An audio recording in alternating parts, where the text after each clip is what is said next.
아멘.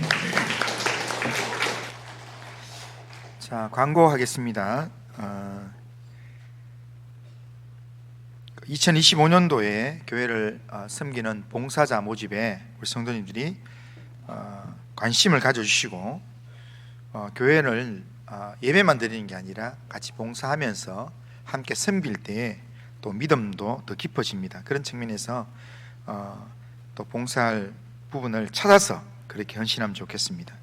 그리고 하반기 회계 감사 지금 오늘 진행했는데요. 혹시라도 안 받으신 기관들 꼭 받으시면 좋겠습니다. 내일부터 수요일까지 새벽 11조 기도회가 있습니다. 꼭 참석하셔서 말씀을 듣고 기도하는 시간 꼭 가지면 좋겠습니다. 자, 다른 광고는 주보 참조하시고요.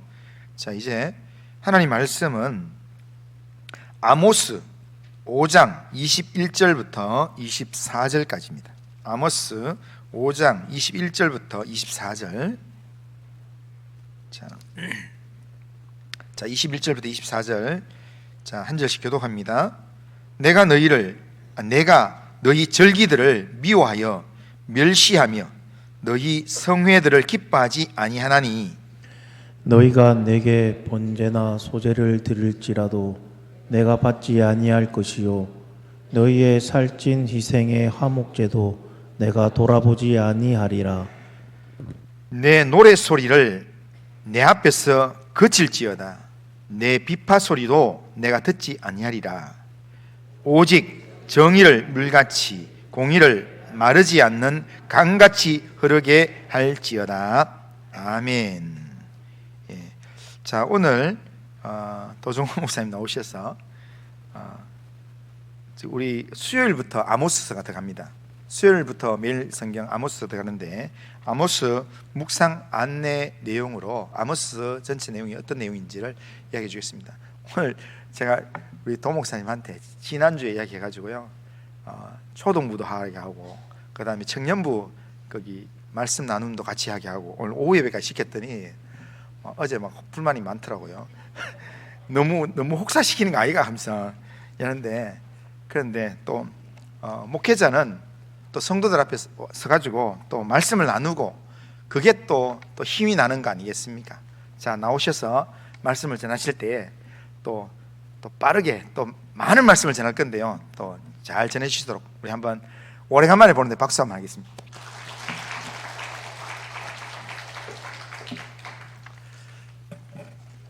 너무 혹사시킨다라고 이야기했는데 양 목사님은 저보고 뭐라 그랬게요? 제발 좀 짧게 하라고, 좀 짧게 쉽게 하라 그러는데, 네, 짧게 쉽게 최선을 다해서 노력하겠습니다.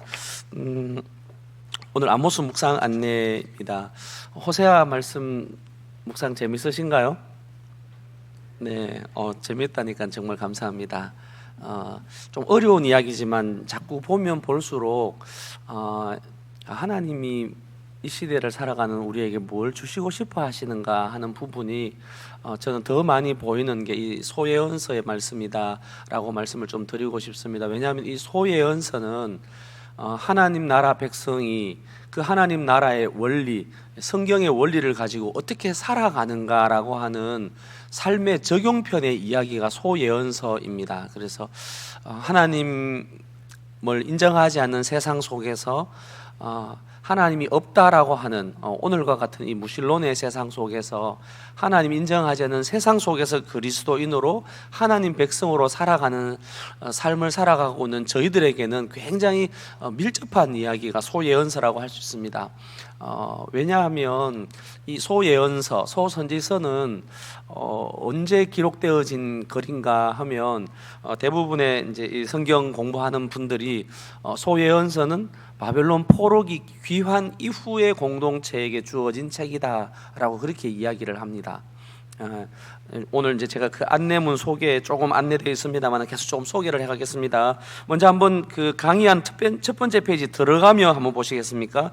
들어가며라고 하는 우리는 어거스틴이다라고 그렇게 이야기하는 모니카 어머니를 통해서 그 신앙을 이제 많이 교회에서부터 회복해왔던 이 어거스틴이다라고 이야기하는데, 학명이 아우구스티누스라는 분이죠. 이 아우구스티누스가 소예언서, 소선지서라고 하는 용어를 처음으로 사용했던 이가 이 어거스틴이라는 분입니다.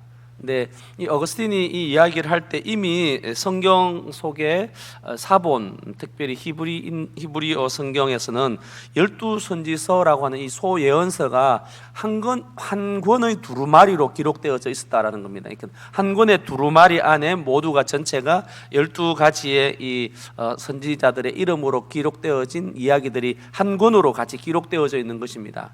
그래서 소예언서, 소선지서의 맨 첫 번째 책 내용이 무엇인가 하면 호세아이잖아요. 저희가 계속해서 묵상해왔던 호세아서이고, 소예언서의 맨 마지막 글이 무엇인가 하면 말라기라는 것이잖아요. 그러면 호세아부터 시작해서 말라기의 그 이야기를 전체를 다 알고 있는 그 공동체에게, 그래서 1페이지 제일 밑에 가보시면 소선지서 중에 하나인 이 아모스인데, 이 소선지서의 1차 독자는 누구일까라고 하는 그 물음 밑에 한 권으로 되어져 있다라고 하는 것을 소개하면서, 한 권의 맨 마지막 이야기가 말라기라고 한다면은, 말라기 이야기는 포로 귀한 공동체, 제2성전기 시대에 있었던 사람들이 바로 이 포로 귀한 공동체입니다. 왜 이 이야기를 드리는가 하면, 포로 귀한 공동체는 다윗 왕의 통치를 받지 않고 헬라의 통치를 받고 있습니다. 이후에는 이제 로마의 통치를 받게 되어지고, 오랫동안 이 이스라엘이 국권을 회복하지 못하고 있었죠. 일단 바벨론 포로기 이후로 돌아가 보면 그 여호와 하나님이라고 하는 것도 그들만의 신앙이었습니다. 창세기의 신앙, 온 우주의 주인이신 하나님이 아니라 이스라엘 사람, 그 중에도 유다 민족들이 믿는 하나님이지, 바벨로니아의 하나님, 페르시아의 하나님, 헬라 제국의 하나님, 로마의 하나님은 아닌 소수의 몇몇 사람들이 인정하고 있는 하나님일 뿐이지, 이스라엘의 하나님이 온 우주의 하나님으로 인정하지 않는 세상 속에서 하나님 나라 백성이 그 포로 귀한 공동체에서 살아가는 삶이다라는 겁니다. 하나님의 통치가 직접적으로 드러나지 않을 때 그 세상 속에서 어떻게 살아가는가 하는 이야기죠. 여러분, 오늘 우리가 살아가고 있는 이 땅 대한민국에 하나님이 통치하십니까? 우리는 하나님이 통치하십니다라고 고백하고 싶은데, 이 땅의 통치자는 하나님이 아니시고, 우리가 살고 있는 이 부산 진구, 또 부산시, 또 대한민국을 통치하고 있는 이들은 하나님을 믿지 않는 분, 하나님에 대한 신앙이 없는 분, 그분이 통치하고 있고 다스리고 있어요.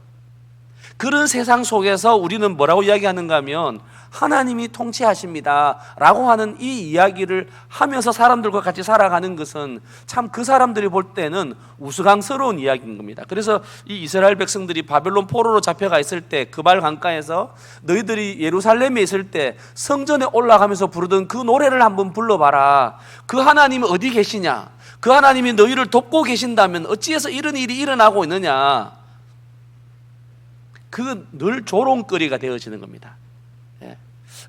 그런 공동체의 삶이 바로 포로 귀한 공동체였고, 포로기 백성들이었고, 포로에서 돌아왔으나 여전히 그들의 삶은 쉬 변하지 않는 삶을 살고 있는 것이죠. 오늘 우리가 함께 오전 1부 예배, 2부 예배 시간 동안에 우리가 힘써 여호와를 알자, 여호와 하나님께로 돌아가자. 그러면 그 하나님이 신속하게, 하나님이 이른 아침부터, 오늘 우리 그렇게 말씀하신 거죠. 호세아 6장 한번 볼까요? 호세아 6장에 하나님께서 우리를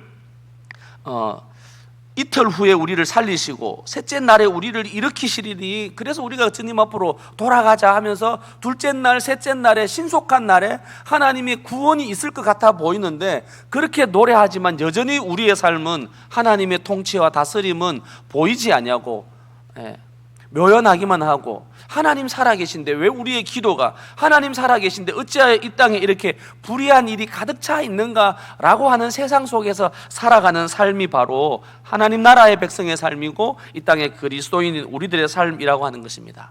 그래서 소예언서인 호세아, 그리고는 아모스, 그리고 12월 마지막에 말라기의 이 이야기를 시작과 끝 부분들을 우리가 함께 묵상하게 되어질 것입니다. 이 말씀을 묵상해 가면서 우리 오늘 목사님이 12월 한 달 동안의 주제에 대한 이야기를 해주지 않습니까? 그게 종말의 시대를 살아가는 우리들, 그 종말의 시대를 살아가는 우리는 어떤 삶을 살아가야 되는가라고 하는 부분인 거죠.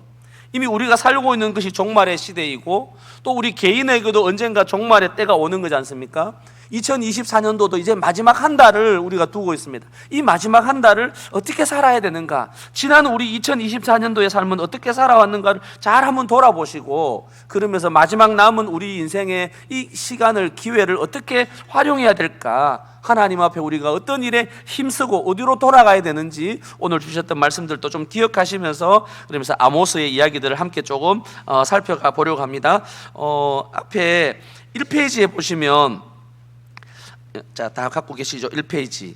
기독교 구약 성경하고 히브리, 유대인들의 히브리 성경의 우리가 지금 읽고 있는 이 선지서의 위치가 조금 달라요.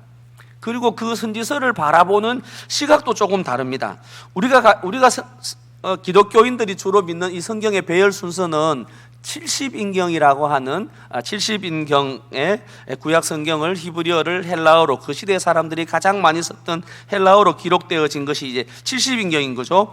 거기 70인경을 따라 우리가 개신교, 기독교가 지금 구약 성경을 살피고 있는데요. 그게 이제 네 가지로 크게 구분되어져 있습니다. 모세오경, 역사서, 시가서, 선지서, 이렇게 되어져 있죠. 그런데 이 유대인들이 보고 있는 성경을 보고 히브리 성경은 뭐라고 되어 있는가 하면 어떻게 되어 있다고요? 타나크라고 좀 표현하고 있죠. 이 타나크라고 하는 것이 유대인 성경의 큰 세 가지 부분들을 구분하고 있는데, 첫 번째 타는 토라에서 온 글자입니다. 토라. 그래서 토라라고, 율법서라고 되어 있는데, 이게 우리가 보고 있는 기독교 성경, 개신교 성경의 율법서, 모세오경입니다. 창세기, 출애굽기, 레위기, 민수기, 신명기 5권이 율법서에 들어가 있습니다. 이게 이스라엘 백성들에게, 하나님 나라 백성이 어떻게 살아야 되는지 삶의 표준, 원리가 되어지는 것이 이 토라입니다. 율법서입니다. 그래서 우리가 생각할 때 토라라고 하는 그 율법하고 바울이 표현했던 그 율법주의라고 하는 것을 좀 구분해서 우리가 이해해야 될 필요가 있습니다. 그러지 않으면 구약 성경에 하나님 나라 백성의 기본 원리가 되어지는, 하나님이 어떤 분이시고 하나님 나라 백성이 하나님과의 관계 속에서 의를 이루어 간다라고 하는 예수 그리스도의 그 오실 메시아에 대한 이야기들을 우리가 놓쳐버릴 수 있습니다. 두 번째 이야기가 타나크의 나라고 하는 이 느비딤 이야기인데요. 여기가 우리 성경에는 우리는 이걸 역사서라고 이해했는데, 히브리인들은 그걸 역사서라고 보지 않고 뭐라고 이야기하고 있는가 하면 선지서라고 이야기한다는 겁니다. 그래서 전기 선지서와 후기 선지서라고 이렇게 되어 있습니다. 왕들의 이야기, 역사 이야기라고 말하지 않고 선지자들이 하나님 나라의 그 원리 토라를 가지고 그 잘 가르쳤던 이 가르침의 이야기, 선지자들의 가르침 이야기라고 하는 이야기에서 이 너비딤이라고 하는 이야기를 하고 있다는 겁니다. 그래서 역사를 통해서 그들이 이야기들을, 하나님의 말씀 토라의 원리들을 그들이 어떻게 살아내야 되는지 하는 가르침의 이야기가 이 너비딤 이야기입니다. 마지막 세 번째가 케투빔이라고 하는 부분인데, 표들을 여러분 좀 살피시면서 제가 밑줄을 그어뒀는데요. 후기 선지서라고 표현하지 않습니까? 그게 대예언서, 대선지서 세 권과 그 이사야, 예레미야, 에스겔, 그리고는 소예언서가 12개가 아니라 하나로 되어져 있다라고 하는 이야기를 조금 하고 싶은 겁니다. 그래서 호세아부터 시작해서 말라기까지를 통으로 읽어내시면서 아모스를 읽어야만 아모스의 의미가 무엇인지를 조금 잘 알 수 있겠더라라고 하는 이야기입니다. 네, 조금 독특한 이야기를 하나만 하고 넘어가겠습니다. 거기 케투빔에 보면 기타의 이야기와 역사서라고 되어져 있죠. 그 이야기에 다니엘, 에스라, 느헤미야가 이 선지서, 역사서 안에 들어가 있지 않고 케투빔이라고 하는 이 성문서 안에 들어가 있다라고 하는 겁니다. 이건 어떤 이야기인지를 우리가 조금 기억할 필요가 있습니다. 다니엘, 에스라, 느헤미야는 어떤 때입니까? 바벨론 포로기에 있었던 백성들, 또 포로 귀환 공동체의 삶의 이야기가 에스라, 느헤미야 이야기 속에 있습니다. 다니엘은 70년 이후에 그들이 돌아간 이후에 하나님 앞에 그들이 어떤 삶을 살게 될 것인가에 대한 이야기를, 귀한 후 공동체 이야기를 처음으로 들려줬던 예레미야의 이야기를 적용한 사람이 다니엘이에요. 그래서 다니엘, 에스라, 느헤미야가 바벨론 포로 귀한 이후의 백성들의 삶의 이에 대한 적용편으로 나와 있다는 부분을 좀 기억하시면서 보시면 좋겠습니다. 자, 이제 1페이지 마지막 이야기만 좀 하고 2페이지로 넘어가겠습니다. 소선지서, 특별히 이 아모스의 1차 독자가 누구일까? 1차 독자는 포로 귀한 이후에 메시아의 임재를 기다리고 있는 그들의 신학적인 필요에 의해서 기록되어진 책이다. 그래서 메시아를 기다리고 있는 사람들, 그들에게 왜 메시아가 필요했을까라고 하는 이 물음을 가지고 우리가 조금 보면 참 좋겠습니다. 여러분, 오늘 우리는 메시아를 기대하고 있습니까? 예수 그리스도의 그 온전한 구원의 나라를 이미 우리가 임하게 되어진 하나님의 나라, 이미 임하신 메시아이신 예수 그리스도를 우리는 주로 고백하고 있지 않습니까? 그렇다면 구약의 이 성경을 읽어 나갈 때 그들이 기다렸던 예수 그리스도가 오시면 어떤 나라가 될 거라고 생각했던 그 예수를 우리는 이미 신약 복음서를 통해서 이미 예수를 경험하고 있습니다. 그렇다면 이미 예수를 경험한 우리는 이 아모스를, 소선지서를, 호세아, 아모스, 말라기를 읽어가면서 어떻게 이 말씀을 묵상을 해야만 예수 그리스도가 오셔서, 메시아가 오셔서 이루고 주신 하나님의 나라를 온전히 누릴 수 있을까를 좀 기억하시면서 말씀을 보시면 참 좋겠습니다. 각권의 역사적 상황 속에라고 하는 이야기는 이제 아모스를 조금 보셔야 되는데요. 그럼 호세아를 한번 가보겠습니다. 호세아 1장 1절 말씀입니다. 호세아 1장 1절. 네, 같이 읽겠습니다. 시작. 우시야와 요담과 아하스와 히스기야가 이어 유다 왕이 된 시대, 곧 요아스의 아들 여로보암이 이스라엘 왕이 된 시대에 부에리의 아들 호세아에게 임한 여호와의 말씀이라. 네, 여기 1절인데요. 이 호세아라고 하는 이 이야기가 있었던 역사적 상황이 언제인지, 그래서 각 권의 역사적 상황이라고 하는 것들을 우리가 또 잊어버리지 말아야 된다는 겁니다. 호세아서는 언제인가 하면 남쪽 유다 왕이었던 우시야, 요담, 아하스, 히스기야 왕 때 이웃이었던 북왕국 이스라엘의 왕 여로보암 2세 때 이 북왕국 이스라엘에 대한 이야기가 바로 호세아서의 이야기가 있었던 이야기의 사건의 소재가 된 지역이다라고 이렇게 얘기하고 있습니다. 자, 다시 아모스로 한번 가보겠습니다. 아모스 1장입니다. 아모스 1장 수요일 말씀인데요.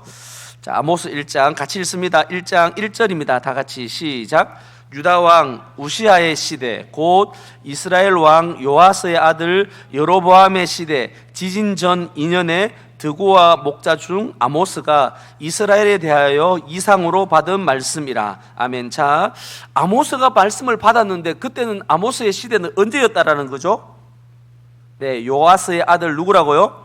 여로보암 시대. 그래서 북왕국 이스라엘의 어떤 두 번째 여로보암 2세죠. 이 예후 왕국의 그 마지막 아들이었던 여로보암 다음이 스가랴인가요? 예, 그 바로 왕 아버지였습니다. 그래서 예후 왕국의 마지막 때가 있는 여로보암 2세예요. 그래서 이 여로보암 2세에 대한 상황을 저희가 조금 살피면서 이 호세아, 아모스들을 읽어내는 것도 좀 필요합니다. 자, 다음 페이지 한번 가보시면요, 이 페이지 아모스의 배경에 대한 이야기를 조금 하고 있습니다. 호세아와 아모스는 어느 왕 때 이야기인가 하면 남쪽 유다에는 우시야 왕, 요담, 히스기야라고 하는 왕들이 통치하고 있을 당시에 북왕국 이스라엘은 솔로몬 왕국 이후에 가장 넓은 영토를 차지하고 있을 때가 여로보암 2세예요. 그래서 군사적으로 굉장히 안정적이었습니다. 정치적으로, 사회적으로, 경제적으로 굉장히 부유한 시대가 언제였는가 하면 여로보암 2세 때예요. 그래서 이 여로보암 2세 때였던 기록되어진 이 호세아, 아모스를 좀 읽어가시면서 이때 이들은 경제적으로 굉장히 풍요한 시대를 살아가고 있었다는 겁니다. 아무것도 부족함이 없는, 그들이 필요한 것들을 채워가고 있었습니다. 근데 누가 이런가 하면 부자들이, 그 시대에 굉장히 사회적으로 지도층에 있는 사람들은 풍요한 삶을 누리게 되어지는데 그들의 아모스로 인해서 누가 고난을 당하는가 하면 자기 민족, 자기 백성들이 착취를 당하고 억압을 받고 있는 사람들이 있을 때였습니다. 그렇지만 그럼에도 불구하고 여로보암 2세 때는 정치적으로 군사적으로 굉장히 안정스러운 때를 살아가고 있었습니다. 그래서 경제적으로 굉장히 풍요로울 때였어요. 그런데 이 풍요로운 경제적인 풍요로운 때 이들이 가지고 있었던 영적인 빈곤의 상태를 우리는 아모스를 통해서 계속 읽어가는 겁니다. 그럼 우리가 한번 살피게 될 터인데요, 오늘 말씀을 살폈던 5장 말고 8장을 잠깐 한번 가보겠습니다. 8장입니다. 8장, 이 말씀도 우리 너무 잘 아는 말씀이에요. 8장 11절 말씀입니다. 11절 말씀. 지금 여로보암 2세 때는 굉장히 경제적으로 풍요로운 시대였다고 이야기했습니다. 먹을 것이 넘쳤던 때입니다. 자, 그런데 8장 11절 말씀부터 11절 한 절만 한번 읽어보겠습니다. 아모스 8장 11절 다 같이 시작. 주 여호와의 말씀이니라. 보라, 날이 이를지라. 내가 기근을 땅에 보내리니 양식이 없어 주림이 아니며 물이 없어 가람이 아니요. 아멘. 이게 아모스 선지자를 통해서 하나님이 주셨던 이 백성들의 기갈의 상태가 무엇인가 하면 물이 없어 양식이 없어 기근과 기갈의 상태가 아니라 하나님의 말씀이 없는 기갈의 시대다라고 그렇게 이야기하고 있는 겁니다. 다르게 표현하면 굉장히 경제적으로, 사회적으로, 군사적으로 안정된 삶을 살아가고 있는데, 그런데 그들의 영적으로는 하나님의 말씀이 말씀되지 않은 시대를 살아가고 있다라고 그렇게 이야기하고 있습니다. 여러분, 이 이야기는, 아모스 시대의 이 이야기는 바벨론 포로 귀환한 그 백성들의 삶에도 적용되어지는 것이고, 바로 오늘을 살아가는 우리들에게도 경제적으로 참 부유한 시대를 살아가고 있습니다. 여러분, 사랑하는 어른, 우리 장로님들, 권사님들 세대를 돌아보시면 우리 교회도 이미 70년의 역사가 지나간 거잖아요. 지난 50년 전, 60년 전에 생각을 해보면 아마 그때로 이렇게 잠깐 한번 시계를 한번 뒤돌아가 보면 그때는 수요 예배마다, 금요일마다, 새벽마다 여름철이 되어지고 하계 겨울 되어지면 일주일 동안 겨울 성경 사경회를 하잖아요. 다들 그냥 된장 하나만 있으면, 저도 여름에 늘 그러면서 대구가 제 고향이었기 때문에 주암산 기도원에 월요일부터 금요일까지 올라가서 된장 하나에 고추와 오이 있으면 그냥 지낼 수 있었던, 상추 하나에다가 밥 얹고 된장 쭉쭉쭉 발라가 먹으면서, 그래서 월요일부터 금요일까지 올라가서 말씀 듣고 그냥 북치고 그러면서 기도하고 하나님 말씀을 사모했던 때, 대구 골골마다 제가 주로 갔던 임마누엘 기도원에도 새벽마다 기도하는 성도들의 목소리가 끊이지 않았던 때가 한국 교회였어요. 근데 어느 날부터인가 한국 교회도, 이 부산에만 해도 감림산 기도원 저도 자주 내려왔었거든요. 그 화요일마다 모여서 저녁 집회를 하고 그런 기도회가 있었지 않습니까? 지금은 그런 기도원들이 함께 모여서 기도하는 일들을 다 잃어버렸어요. 주님 앞에 나와서 예배하는 것이 즐거웠고 말씀 듣는 즐거움이 있었는데, 그때는 늘 꿈에도 소원이 뭐였습니까? 언제나 내가 하나님의 나라 갈 수 있을까? 이 괴로운 세상의 삶이 언제 끝나고 내가 내 아버지 하나님의 품에 그 하나님 나라 천국에 가서 좀 누릴 수 있을까? 천국을 사모함이 있었어요. 그러나 오늘날을 살아가는 이 시대 사람들에게 천국을 기다림이 있는가, 하나님 나라를 기대함이 있는가라고 하는 이 물음을 던지면 우리는 지금 천국이 없어도 괜찮은 시대를 살아가고 있습니다. 넉넉한 삶을 살아가고 있어요. 죽어서 천국 그거 있으면 좋겠지만 천국 없어도 괜찮아 하는 시대를 살아가고 있습니다. 여러분은 안 그러십니까? 저만 굉장히 지금 긴장하고 있고, 성도님들은 전혀 안 그런데 도 목사님 왜 저렇게 하시냐? 그렇습니다. 경제적으로 굉장히 풍요해 있어요. 하나님이 안 도와주셔도, 하나님이 우리 삶에 깊숙하게 개입해 오시지 않아도 충분히 잘 살 것 같은 그런 시대를 살아가고 있습니다. 주님 안 도와주시면 못 살아갑니다 라고 하는 것이 결국은 광야 이스라엘 백성의 삶이었고, 참 경제적으로 가난한 가운데 있었던 우리의 매일의 삶이 하나님이 일용할 양식 주실 것을 기대하고 살아갔지 않습니까? 근데 오늘날 우리는 하나님이 안 도와주셔도, 하나님이 일용할 양식을 안 주셔도 한 해 정도, 두 해 정도 먹을 것이 없어도 충분히 잘 살고 있을 만한 그런 경제적인 부요함들이 우리 안에 이미 들어와 있습니다. 주님 안 도와주셔도 우리 은행에 저금된 돈이 충분해요. 하나님이 우리의 아픔을 고쳐주지 않으셔도 우리 주변에 우리를 낫게 해줄 만한 여러 가지 다양한 정보들이 너무 많아서 주님의 도우심을 그토록 사모하지는 않고 사는 그런 시대를 저희가 살아간다는 겁니다. 다시 아모스로 갑니다. 정말 하나님의 말씀이 없는 기갈인 시대, 하나님의 은혜를 사모하고 시편의 성도가 고백하는 것처럼 여호와 하나님을 사모해서 목마른 사슴이 시냇물을 찾아 갈급함 같은 그 영적인 갈급함, 하나님의 은혜가 아니고는 살아갈 수 없습니다라고 하는 이 갈급함들이 우리 안에 있는가? 어느 날부터인가 점점점 사라져가는 시대를 살아간다는 겁니다. 자, 아모스의 배경이 네 가지로 조금 기록되어져 있는데요. 첫 번째 이야기는 이런 이야기입니다. 아수르는, 이 아모스라고 하는 이 성경은 아수르의 침략이라고 하는 이 어두운 그림자, 점점점 아수르가 힘을 강대해져 가면서 이제 아수르는 결국은 세상 나라를 이야기하고 있는 겁니다. 하나님의 백성들을 계속해서 공격해오고 있는 세상의 권력들이 점점점 커져가는 그런 어두운 그림자를 염두에 두고 있다라고 하는 겁니다. 교회라고 하는 이 교회가 세상에 가지고 있는 여러 세상의 시대적인 관점들, 이런 세계관들이 우리 안에 교회 안으로 쑥쑥 밀려 들어올 때 이거 감당할 힘이 없는 우리의 모습을 우리는 이 아모스와 호세아서 말라기서를 좀 읽어가면서 이해하게 되어진다는 겁니다. 자, 아모스가 활동하던 시대는 두 번째입니다.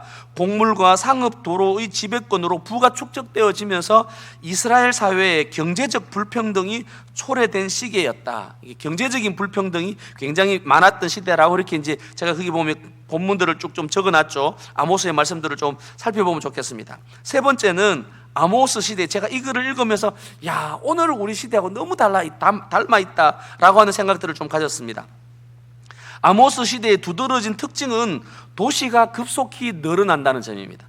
도시 중심의 모습이 되어집니다. 그래서 부유층들이 외부 침략으로부터의 방어를 목적으로 성읍을 세우고 성읍 주위에 성곽을 쌓아서 군사보호라고 하는 명목으로 지방 농민들로부터 세금을 거두어서 호사스러운 생활을 도시라고 하는 베델이라고 하는 베델 중심으로 에브라임을 중심으로 사마리아를 중심으로 그들이 점점점 도시화되어져 가고 성곽을 쌓아가면서 자기들의 안전을 계속 쌓아가기 위해서 가난한 자들의 더 많은 세금들을 거두어내는 그런 시대를 지금 아모스 시대가 살고 있다는 겁니다. 우리가 오늘 읽었던 아모스 5장 말씀에도 보면 그들이 이렇게 경제적으로 부유한 삶을 살아가면서 어떤 일을 하는가 하면요, 하나님 앞에 나와서 예배해요. 이제 그 3페이지에 가보시면 나중에 또 살피게 되실 겁니다. 이 아모스의 중심 구절이 어딘가 하면 A, B, C, D 해가지고 3페이지에 가보면 D라고 되어져 있죠. 그 D에 애가와 장례식이에요. 이 애가, 그러면 우리 여러분 예레미야 애가를 떠올리게 되지 않습니까? 이 슬픔의 이야기가 아모스 5장의 이야기입니다. 그 슬픔은 어떤 슬픔인가 하면 5장 이제 21절부터 우리가 24절을 읽었는데요. 21절부터 24절을 같이 한번 읽어보겠습니다. 5장 21절입니다. 시작.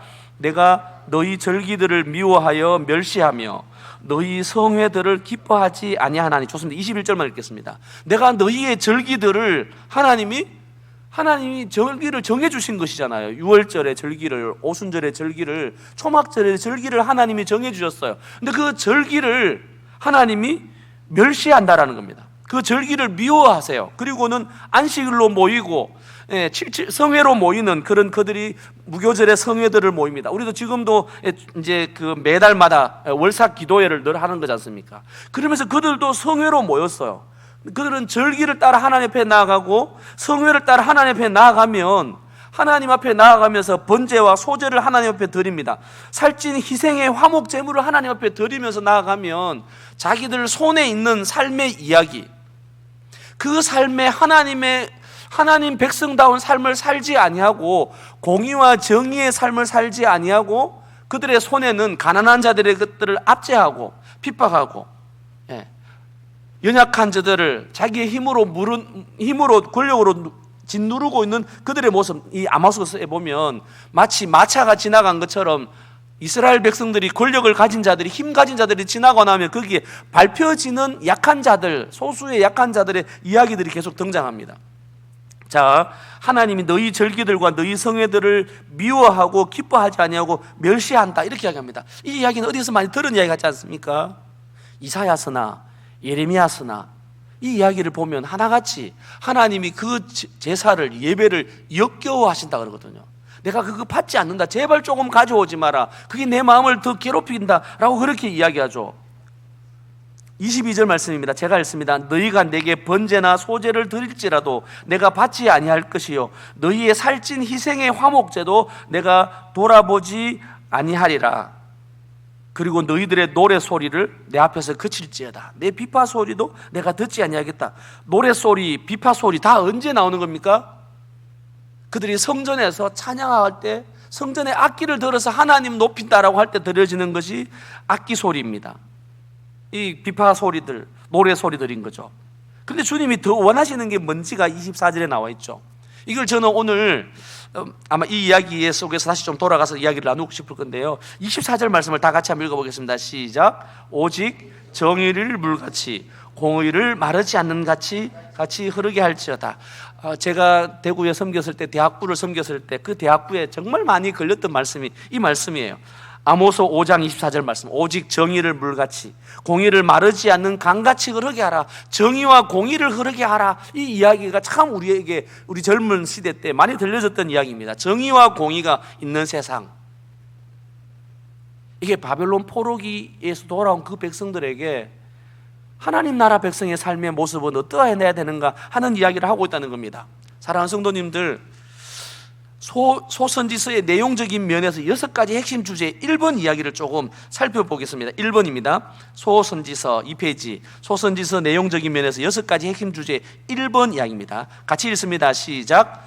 율법과 믿음, 2페이지입니다. 상관관계를 제시하고 믿음의 삶을 살 것을 강력하게 촉구하고 있다. 이게 소선지서 12권에 하나같이 계속해서 나오는 중심 주제예요. 하나님의 말씀, 토라의 말씀들을 우리가 알고 있는데 그 토라의 말씀을 알고 암송하고 기억하고 있는 것으로만 그치지 말아라라는 이야기를 하고 있는 겁니다. 오늘 우리 목사님이 우리가 힘써 여호와를 알자라고 했는데 그 안다라고 하는 것은 지식적인 알매로 멈추지는 않는다라는 거 있잖아요. 지식적인 알을 넘어서 관계 속에서 경험되어지고 삶 속에서 내가 그 삶을 살아가는 것, 그 알무로 인해 가지고 알미 우리의 삶을, 우리의 돈씀을, 우리의 시간씀을, 우리의 삶을 바꾸어 가는 것, 그때 제대로 안다라고 표현할 수 있다는 거죠. 이 예언서가 말하고 있는 것이 바로 하나님의 말씀, 율법의 말씀들을, 토라의 말씀을 잘 알고 있는데 그 토라를 알고 있다라고 하는 것이 무엇으로 드러나는가 하면 그들의 삶을 통해서 증명되어지고 드러나게 되어진다는 겁니다. 사랑하는 성도님들, 이 말씀을 꼭 좀 나누고 싶습니다. 우리가 이 당감동에 있으면서 시장을 드나드는 많은 사람들에게 여기 우리 교회 당감제일교회라고, 요 바로 밑에 무슨 교회가 있죠?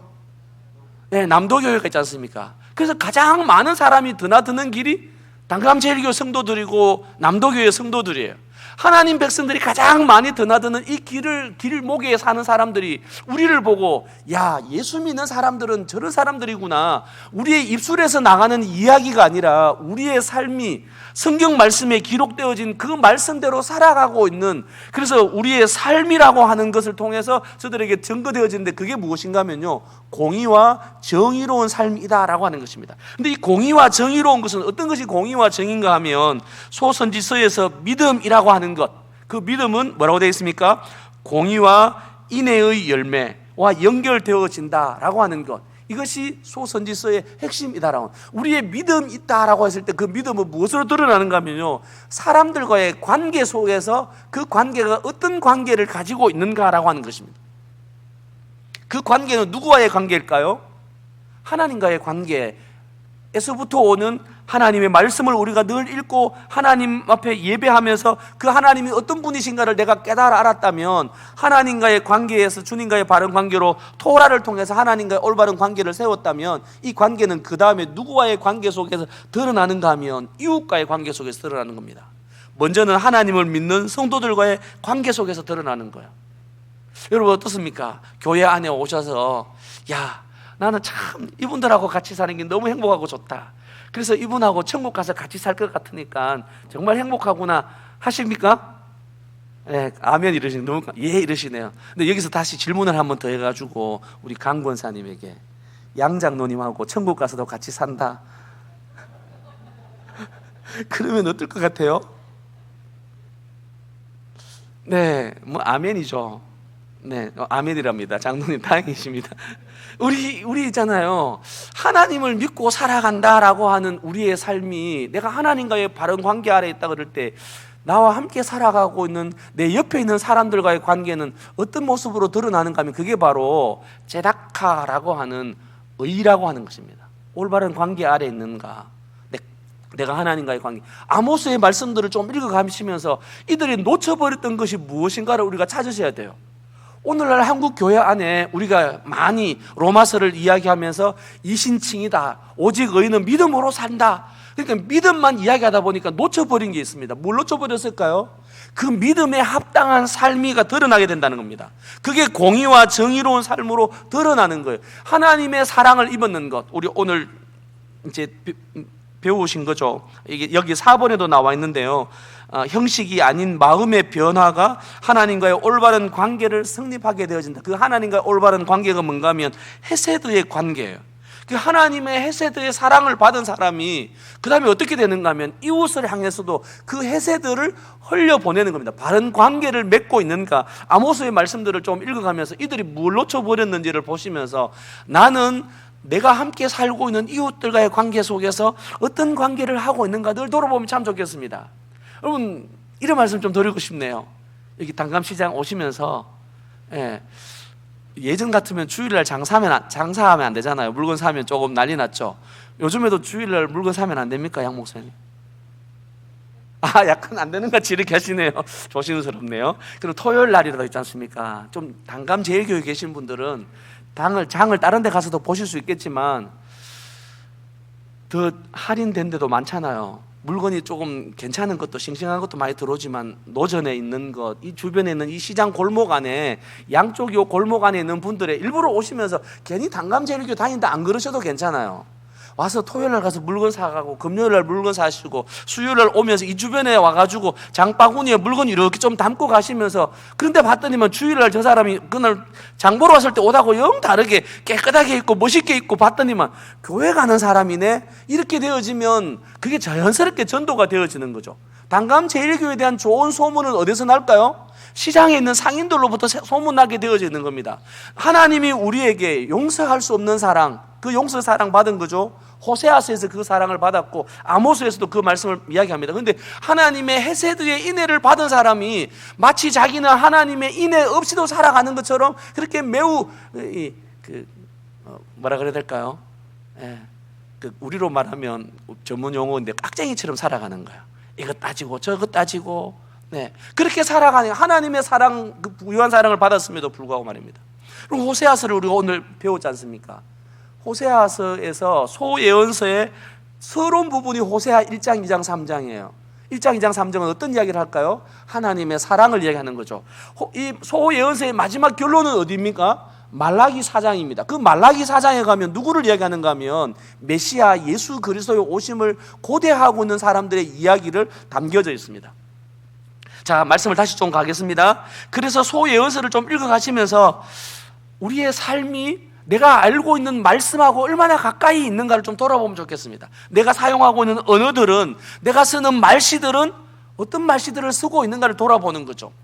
하나가 공의이고 또 하나는 바로 정의라고 하는 것입니다. 이게 정의는 이 두 개가 한글 성경 속에 왔다리 갔다 하는데, 공의라고 하는 것은 하나님과의 바른 관계가 이웃과의 바른 관계 안에 있는 것을 보고 이야기할 때 이 제데카라는 단어를 쓰는데, 두 번째 단어는 미시파트라고 하는 단어입니다. 이게 정의다라고 표현하기도 하고 올바른 판결이다라고 이야기합니다. 이제 이 말씀으로 조금 아모스 이야기 다시 넘어갈 겁니다.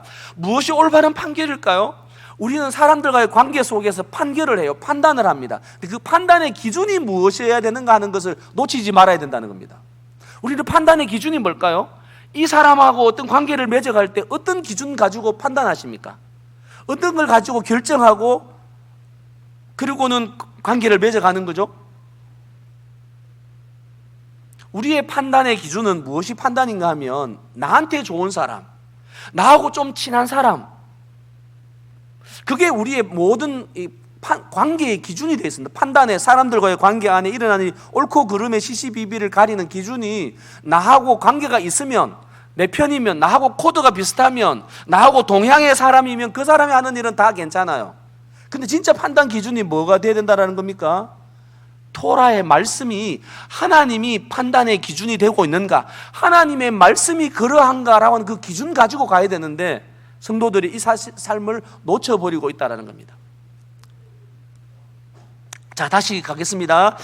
소예언서, 소선지서 내용의 6가지 주제 중에 두 번째 이야기 제목만 좀 볼게요. 예수 그리스도에 대한 강조입니다. 그래서 아모스를 읽어가시면서도 예수 그리스도 메시아, 참된 메시아가 그들이 기다렸던 메시아가 우리 가운데 임하셔서 예수 안에서 이루어지는 그 하나님의 나라를 우리는 아모스의 말씀들을 읽어가시면서 살펴가시면 참 좋겠습니다. 그리고 이 일에 성령의 놀라운 일들입니다. 5번은 새로운 창조 질서에 대한 가르침이다, 이렇게 되어 있죠. 이 소예언서는, 소선지서는 우리에게 하나님 나라 백성이 이 무너져 버리는 그 세상 속에서 어떻게 불의한 세상 속에서 하나님의 나라 의를 이루어 갈 건가라고 하는 새로운 창조 질서에 대한 가르침을 계속해서 이야기해 주고 있습니다. 그래서 이 새로운 창조 질서, 우리가 살아가고 있는 이 땅에 21세기를 살아가면서 2024년도를 살아가면서 세상의 가치가 아니라 하나님 나라의 가치로 사람들과의 어떻게 관계를 맺을까 하는 것들을 기억하시면서 청지기적 사명을 강조하고 있는 부분 좀 돌아보시면 좋겠습니다. 자, 3페이지 넘어가 보겠습니다. 아모스의 전체 구조입니다. 아모스의 전체 구조. 아모스는 전체 몇 장으로 되어 있을까요? 네, 아모스는 9장입니다. 9장인데 몇 절로 되어 있을까요? 제가 다 계산해 보니까요 136절입니다. 136절, 136절 정도고, 제가 계속해서 아모스의 말씀들을 강의를 위해서 내용을 준비하면서 읽고 또 읽고 좀 천천히 읽어가는데 한 27분 정도 하면 1장부터 9장 136절을 다 읽을 수 있으세요. 오늘 집에 가셔가지고 오후 시간에 한번 아모스 1장부터 9장을 쭉 읽어가시면서 이 아모스의 구조를 한번 보시면서 읽어가시면 참 좋겠습니다. 아모스 구조는 A, B, C 이렇게 되어 있습니다. 자, 제가 A, B, C를 한번 좀 보여드리겠습니다. 보시면서 가겠습니다. 여기에 제일 중요한 것이 D라고 되어져 있죠. 아모스의 동시문적 구조에서 아모스를 한마디로 조금 표현하면은요, 이렇게 표현을 좀 하고 싶습니다. 아모스의 한마디 표현은 경제적 풍요와 영적 빈곤, 이렇게 제가 가지고 있는 좀 소개하는 책인데요. 이 김창대 교수라고 예레미야서를 전공하신 교수님인데, 이분이 한 권으로 꿰뚫는 소예언서 하면서 새로운 패러다임으로 만나는 12예언자라고 하면서 한 권으로 꿰뚫는, 한 권으로 읽는, 왜냐하면 소예언서가, 소선지서가 한 권으로 되어 있으니까 말이에요. 그래서 이 한 권으로 꿰뚫는 소예언서를 소개하면서 아모스서는 뭐라고 이분이 좀 소개하고 있는 건 이렇게 말을 해요. 물질적 풍요와 영적인 빈곤. 물질적 풍요의 삶을 살아가고 있는데 그들의 삶은 굉장히 빈곤한, 영적인 빈곤의 삶을 살고 있다라고 그렇게 이야기합니다. 우리 화면 한번 보겠습니다. 여기 매일 성경에 부유한 시대, 그러나 부유하고 불의한 시대라 그렇게 좀 표현하고 있죠. 경제적으로 굉장히 부유했어요. 그러나 그들은 영적으로 하나님과의 관계가 깨트려져 있어서 불의한 시대를 살아가고 있는 그 시대에 하나님 나라 백성의 삶은 공의와 정의를 외치고 몸으로 살아가는 삶이다 라고 쭉 이야기를 조금 하고 있습니다. 요거 매일 성경 꼭 좀 보시면서 묵상해 가시면 참 좋겠습니다. 여기 주요 주제들 소개해 보시면 주요 주제들이 하나님께 져야 할 책임이 있다. 결국 이렇게 합니다. 결국 모든 사람들은 자기 죄에 대해서 해명해야 할 때가 올 것이다. 모든 사람들이 자기의 삶에 대해서 해명하고 계산해야 될 때가 온다라고 하는 것들을 기억하면서 이 아모스의 말씀들을 읽어가는 겁니다. 안일함의 이야기들을 조금 보시면서 그들의 번영은 타락과 멸망을 불러왔다라고 하는 겁니다. 참 이 번영이라고 하는 것, 하나님 주시는 복이었는데 그 복이 오히려 타락과 멸망을 불러왔다라는 것이죠. 그래서 여기서 교훈은 현실에 안주하게 되어지면 결국은 비참한 미래로 이어진다라고 하는 겁니다. 종말의 시대를 살아가면서 현실의 삶에 안주하지 아니하고 하나님 말씀으로 늘 깨어있는 삶을 어떻게 살아갈 건가에 대한 이야기들을 조금 하고 있는 것이죠. 네, 여기 가난한 사람들에 대한 이야기도 모든 사람들을 하나님이 만드셨기 때문에 가난한 사람을 무시하는 것, 그것은 바로 그분이 사랑하시고 그리스도께서 구원하러 오신 사람들을 무시하는 것이다.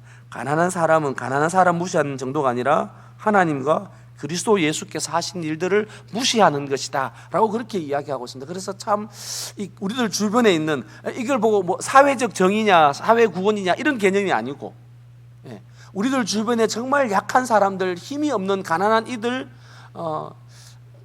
내가 뭐라고 말을 해도 나한테 함부로 대할 수 없는 그런 약한 사람들이 있거든요. 우리가 누군가에게 말을 할 때 참 조심스러워 말하는 사람이 있는가 하면 어떤 이들에게는 그냥 말을 막 내뱉어요.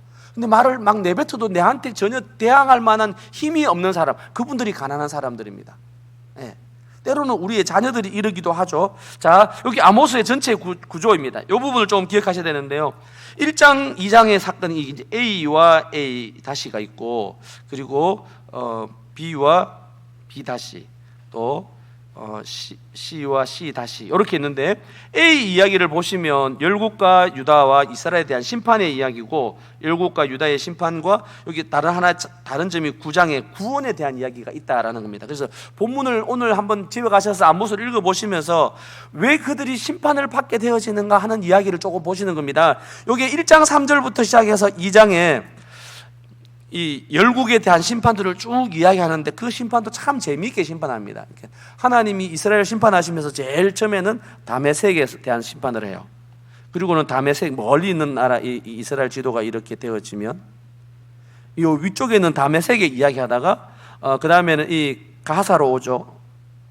블레셋 가사로 갔다가 다시 모압에 갔다가 에돔에 갔다가 모압으로, 여기 암몬 요 위입니까? 모압 암몬, 여기 암몬이고 모압으로 갔다가 다시 남쪽 유다로 갔다가 북왕국 이스라엘에 대한 설명을 해요. 북쪽 이스라엘 하는데 직접적으로 가지 않고 빙빙빙 돌아오면서, 그렇지, 그런 사람들 하나님 말씀 안 들으니까 벌 받는 게 당연하지. 그런데 내 형제 유다도 그렇네? 그러고 있는데 바로 이스라엘의 죄에 대해서 툭 집어 들어오는데, 2장에 가셔서 이스라엘의 죄를 뭐라고 하는지를 한번 보십시오. 너희가 제사 안 드리고 있구나. 너희들 왜 예배 안 해? 너희들 왜 헌금 안 드려? 그 말 하지 않아요. 이스라엘의 죄가 무엇이 죄인지가 잘 드러나고 있는 부분들을 조금 보시기를 원합니다. 이스라엘의 죄를 뭐라고 이야기할까요? 그게 2장 4절이에요. 이스라엘의 서너 가지 죄로 말미암아 내가 그 벌을 돌이키지 아니하리니 하면서, 그들이 은을 받고 의인을 팔고 신 한 켤레를 받고 가난한 자들을 팔고 힘없는 자의 머리를 티끌먼지 속에 발로 밟고 연약한 자의 길을 굽게 하고 아버지와 아들이 한 젊은 여자에게 다녀서 내 거룩한 이름을 더럽히고 모든 제단 옆에서 전당 잡은 옷 위에 누우며 그들의 신전에서 벌금으로 얻은 포도주를 마심이라. 이게 이스라엘이 하나님을 믿는다라고 했더니 이스라엘이 하나님 앞에서 하나님의 돌이키지 않는 심판을 받게 되는 이야기가 뭔지를 말하고 있어요. 너희들 왜 제사 안 드리고 있냐? 왜 번제가 없느냐? 왜 절기를 안 지키느냐? 이 이야기 하지 않고 너희 삶의 이야기를 가져와서 나하고 한번 회개해보자, 계산 한번 해보자, 이 말씀하고 있는 겁니다. 무엇이 심판의 기준인가를 잘 좀 보셔야 돼요. 근데 심판으로 그치지 않고 하나님의 구원의 이야기가 있다는, 이게 이제 9장 11절부터 15절의 마지막 결론 부분이에요. 근데 그들의 심판의 주제는 뭔가 하면요, 여기에는 언약입니다. 언약을 위반한 이스라엘, 그 언약의 저주의 이야기가 등장한다는 겁니다. 하나님의 말씀은 언약을 지키는 백성들에게 뭐가 주시는가 하면 복을 주시잖아요. 이게 신명기 28장의 이야기지 않습니까? 언약을 지키는 자에게는 복이 있지만 하나님의 언약을 거부하는 자에게는 복하고는 비교할 수 없을 만큼의 많은 분량의 이야기가, 저주의 이야기를 하고 있다는 겁니다. 자, 그런데 이 아모스에는 4장하고 6장이 부자들에 대한 비판으로 가득 차 있습니다. 이게 언제라고요? 여로보암 2세 때 경제적으로 굉장히 부유할 때였습니다. 이런 말씀들을 가만히 보시면서 나는 부자가 아니에요, 목사님 저 말고 다른 사람들이 부자지, 저는 굉장히 가난한 사람입니다 라고 이야기하는데, 여기 아모스나 호세아서에서 부자는 누가 부자일까요? 하나님만으로 만족해 하지 않고 다른 무엇인가가 내 삶에 있어서 그것이 내가 하나님과의 관계보다 더 의지할 것 있는 걸 점점점 가져가는 사람, 그들이 부자들입니다. 이게 경제적으로 부유해져 가는 겁니다. 하나님이 없어도 살아갈 수 있을 만큼 되어지는 걸 보고 부자라고 이야기하는데, 그 부자들에 대한 비판이죠. 예수님이 이렇게 이야기하죠. 누가 하나님 나라에 갈 수 있겠습니까? 할 때 부자가 하나님 나라 들어가는 것은 뭐보다 더 쉽다고요? 네, 낙타가 약대기 가는 것보다는 부자가 천국 가는 것이 쉬울 수 있다. 이 다르게 표현하면 부자는 결코 하나님 나라 들어갈 수 없다, 이렇게 이야기하는 거죠. 그건 무슨 이야기입니까? 그때 그 부자는 돈 많으면 하나님 나라 못 간다 이런 이야기가 아니라 하나님을 의지하지 않고 하나님 이외에 다른 도움을 자기 도움으로 삼고 있는 사람들을 보고 부자라고 이야기한다는 겁니다. 사랑하는 성도님들, 오늘 우리 삶을 돌아보시면서 나는 하나님의 도움을 날마다 구하고 살아가는 광야의 삶을 살아가는 일용할 양식 주님으로부터 공급되기를 기대하고 살아가는지, 아니면 하나님 없어도 부유한 삶을 잘 살아가는 그런 삶을 살아가는지 우리를 좀 돌아볼 필요가 있습니다. 저는 오늘의 우리 한국교회, 특별히 우리 다음 세대 30대, 40대, 특히 20대를 돌아보면 경제적으로 가난함을 몰라요. 빈곤함을 모릅니다. 이 배고픔을 경험해보지 않아가지고 이 하나님의 도우심을 구하며 살아가는 것 그거 자체하고 약한 사람, 아픈 사람, 가난한 사람, 배고픈 사람의 그 아픔을 전혀 이해하지 못하는 시대를 우리가 살아가는 거예요. 그러니까 나를 불편하게 하면 못 사는 그런 시대를 살아가고 있습니다. 이 아모스에 나오는 부자들이 바로 그런 삶을 살아가는 거예요. 자기 배만, 자기만 따뜻하면, 자기만 하나님을 잘 섬길 수 있는 상황이면 나머지 사람에 대해서는 전혀 개의치 않고 살아가는 사람들, 이들이 부자들이다라고 이야기하고 있습니다. 그래서 중앙에 애가와 장례식의 이야기가 있어요. 아모스의 핵심 이야기는 이 애가에 있습니다. 5장의 슬픔의 이야기, 5장 1절부터 17절. 5장 1절에 뭐라고 되어 있습니까? 이스라엘 족속아 내가 너희에게 뭐라고요? 애가로 지은 이 말을 잘 들어라, 그렇게 이야기하고 있죠. 16절에도 한번 가보실까요? 16절에도 그러므로 주 만군의 하나님 여호와께서 이와 같이 말씀하시기를 사람이 모든 광장에서 울겠고 모든 거리에서 어떻게 한다고요? 슬프도다 슬프도다 하며 농부를 불러다가 애곡하게 하며 울음꾼을 불러다가 울게 하고 모든 포도원에서도 울 것이다. 그래서 결국은 이 5장 1절부터 17절의 이야기는 애가의 이야기로 가득 차 있습니다. 슬픔과 고통의 이야기를 하고 있어요. 이유가 뭐라고요? 뒤쪽에 보면 화 있을진저 하는 이야기가 5장 18절에 등장하고, 여러분 매일 성경 다시 한번 가보십시오. 6장 1절에도 화 있을진저 이렇게 이야기합니다. 여기 화 있다라고 하는 것은 어떤 이야기인가 하면요, 저주스럽다를, 저주를 이야기하는 게 아닙니다. 이것은 비탄의 소리입니다.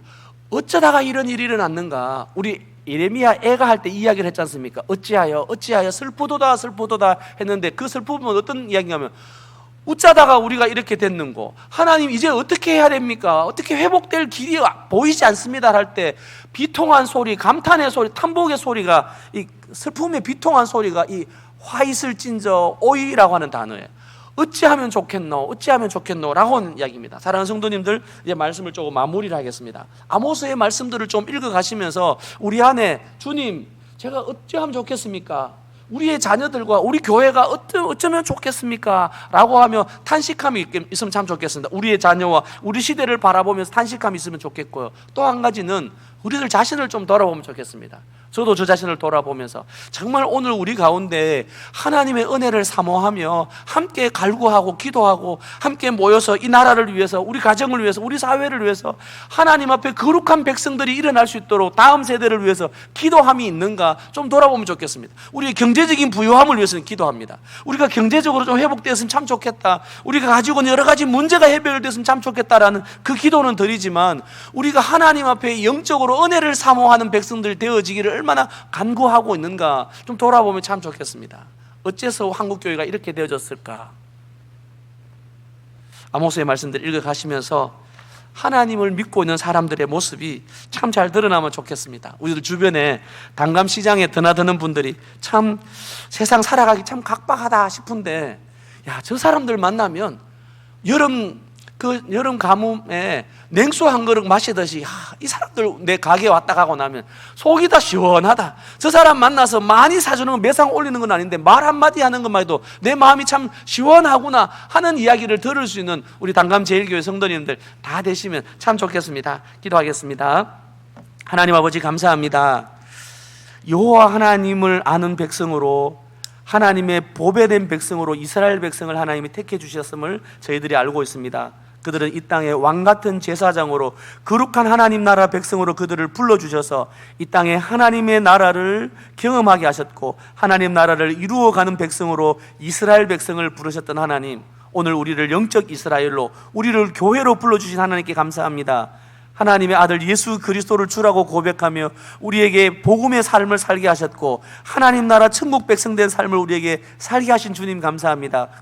우리가 누리고 있는 이 하나님의 나라를 우리가 만나는 사람들, 특별히 우리 가정에서부터 하나님 나라가 증거될 수 있도록, 하나님 나라가 우리 가정에서 실현될 수 있도록 주여 은혜 베풀어 주시옵소서. 우리 단감제일교회가 하나님 나라 천국을 맛보는, 이곳에서 하나님 나라를 미리 맛보는 장소가 되게 하시니 주여 감사합니다. 우리가 교회에 와서 이 아름다운 하나님 나라 천국을 경험하고 나가서 우리가 만나는 사람들에게, 아직도 하나님을 알지 못하는 사람들에게 우리가 만난 이 하나님의 사랑을 우리 삶을 통해서, 우리의 경제를 통해서 증거할 수 있는 저들의 일상의 삶이 되도록 은혜 베풀어 주옵소서. 감사함 예수님 이름으로 기도드립니다.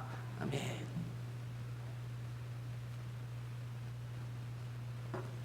참 맞다. 마치는 건 제가 하기로 했는데, 예, 찬송하겠습니다. 546장인가요? 516장 옳은 길 따르라 의 길, 516장 찬양하겠습니다.